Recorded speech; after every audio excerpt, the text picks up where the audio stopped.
एक गांव में सास बहू रहती थी। एक दिन किसी बात को लेकर दोनों में झगड़ा हो गया। बहू ने मन ही मन ठान लिया कि सास को मजा चखा के रहूंगी। 1-2 दिन का टाइम लिया और बहू बीमारी का बहाना करके सो गई। 1-2 दिन तक खाना नहीं बना, दर्द से कहरा रही थी। पति जब पास में पहुंचा और बोला क्या हुआ, तो पत्नी रोने लगी कि मेरा अंतिम समय आ गया। पति बोला ऐसा क्या हुआ? पत्नी बोली ये बीमारी तो मेरे शुरू से ही है। मेरे को किसी ने मेरे पीहर में बताया था कि जब तुम्हारी शादी हो जाएगी और तुम्हारी सास गधे पे चढ़ के आएगी, मुंह काला करके, सर मुंडन करवा के, और वो तुम्हें पानी का लोटा देगी, वो पानी अगर तुम पियोगी तो ये बीमारी कटेगी। पति बोला बस इतनी सी बात, मैं तुम्हारे लिए कुछ भी कर सकता हूँ, तुम मेरे घर की लक्ष्मी हो। पति ने वैसा ही किया। पति अपने ससुराल पहुंचा, अपनी सास के पास जाके उदास होके बैठ गया। सास बोली जवाई जी क्या हुआ, आप इतने उदास क्यों हो? पति रोने लगा और बोला आपकी बेटी का अंतिम समय आ गया। सास बोली ऐसा क्या हुआ, क्या बीमारी लगी है?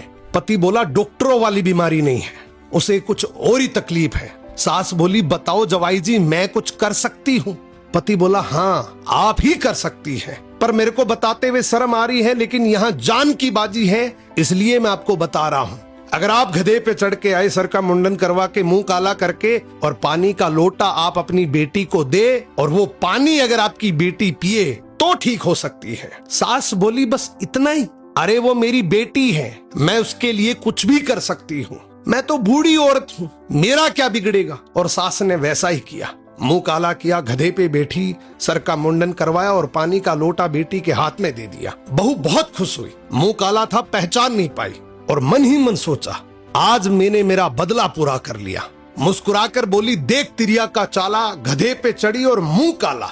पति भी बहुत होशियार था, वो भी मुस्कुराकर बोला देख मर्द की फेरी, माँ तेरी के मेरी। कहने का मतलब बस इतना सा है कि हर पति भोला नहीं होता, घर में शांति बनी रहे इसलिए भोला बन के रहता है। याद रखना अगर दूसरों का बुरा सोचोगे तो एक दिन वो बुरा तुम्हारे साथ ही होगा।